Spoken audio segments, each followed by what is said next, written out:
pido al equipo que nos grabe para con esto darle la bienvenida a mi querida amiga, a la muy admirada Alina Duarte, corresponsal de Sin Censura, periodista, incansable activista por los derechos humanos, por los derechos civiles. Querida Alina, ¿cómo te va? Bienvenida. Toño, pues yo feliz de estar aquí con ustedes y también feliz con esta noticia de Luis Almagro, así que pues muchísimas gracias nuevamente por tenerme aquí en Sin Censura.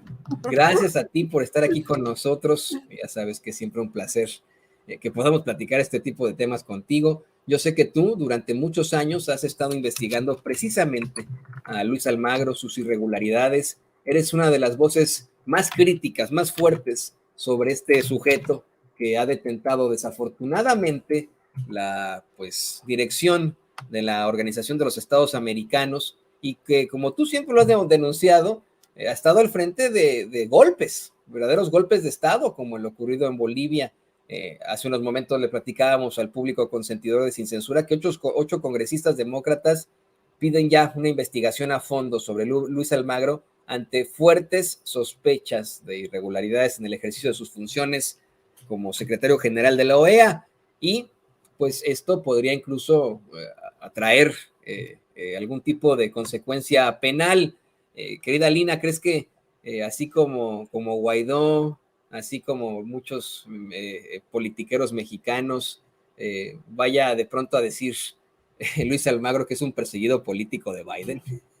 Pues mira, totalmente, ¿no? De hecho, son muchas cosas, Toño, esta noticia, pues primero llega tarde, ¿no? Luis Almagro no es que apenas haya demostrado quién es, no es que apenas se hayan dado cuenta de lo que es capaz, es una investigación que me hubiese gustado ver desde el momento cero en que empezamos a ver lo que estaba ocurriendo. Miren, es terrible, este personaje, de verdad, yo lo califico como siniestro, es alguien que es un traidor totalmente a la izquierda latinoamericana. Él era canciller de Pepe Mujica y fue la misma izquierda quien impulsó a Luis Almagro dentro de la OEA, tuvo el beneplácito de todos los gobiernos, de todos los países, y de repente lo vimos empezar a traicionar, ¿no? Lo que lo había llevado, se convirtió en eso que juró vencer ahí al frente. Él decía que él no se iba a reelegir en la OEA, eso no pasó, se reeligió, empezó a complotear con el gobierno de Estados Unidos dentro de la región y se volvió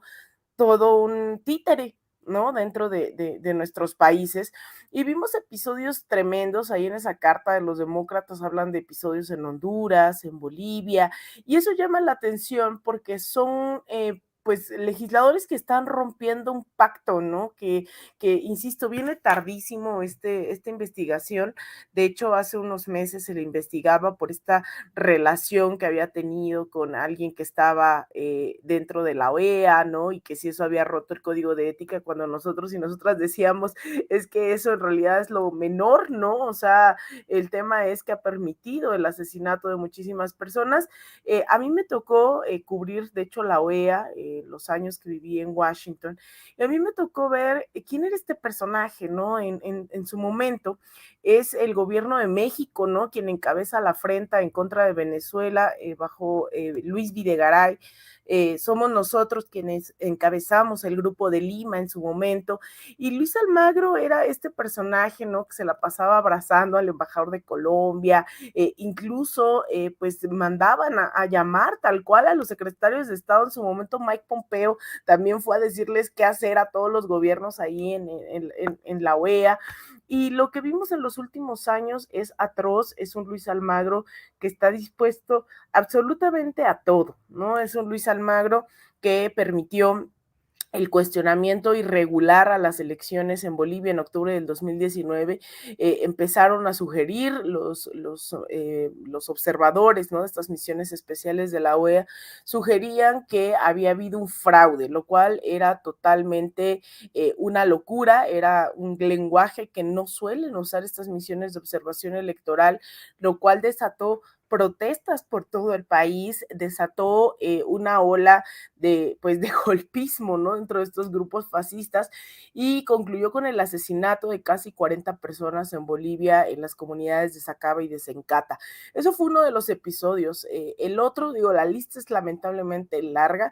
La otra fue cuando nos vendieron un concierto en la frontera colombo-venezolana en en Cúcuta, en esta ciudad fronteriza, diciendo que iban a llevar ayuda humanitaria a Venezuela, ¿no? Y lo que vimos en realidad fue un intento pleno de invasión de Venezuela, ¿no? Eso es algo que no hay que olvidar, es algo que pasó y que incluso estuvo ahí el expresidente Iván Duque de Colombia, estuvo Sebastián Piñera, expresidente de Chile, y ahí estaba Luis Almagro cuando en realidad él tendría que haber condenado estos intentos de invasión, ¿no? De violación de la soberanía. Entonces yo creo que es algo que llega tarde, pero que también se explica en función de los cuestionamientos regionales que se ha hecho. Recordemos, si no mal recuerdo, en julio del 2021, el presidente López Obrador, en el marco del aniversario del natalicio de Simón Bolívar, él dice, ya necesitamos una nueva organización, ¿no? Que no sea,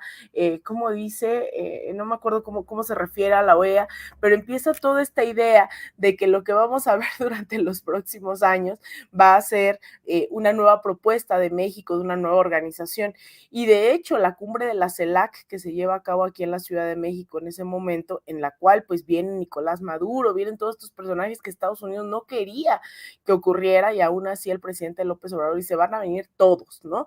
En esa cumbre pues hay mucha expectativa para decir qué está pasando, cuál es esa nueva organización, ese es el foco, ¿no? De ese momento, pero yo creo que hoy los cuestionamientos a San Luis Almagro, que también habla incluso también de los demócratas, de cómo es que usan, ¿no? A conveniencia a las personas. De hecho, también es importante recordar que hace unos días también Juan Guaidó ha estado insistiendo en que ya lo van a detener en Venezuela, y digo que bueno, porque orquestó todo un intento de golpe, desfalcó al Estado venezolano, robaron sus activos, robaron Citgo, robaron el oro que tenían en el Reino Unido, robaron sus reservas en Nueva York, ¿no? Entonces digo, qué bueno que por fin van a poner orden con Juan Guaidó, pero también, ¿no? El gobierno de Estados Unidos ha permitido que se generen este tipo de personajes y luego los desecha, luego ya no los necesita, ¿no? Como en el caso, por ejemplo, también del expresidente hondureño Juan Orlando Hernández,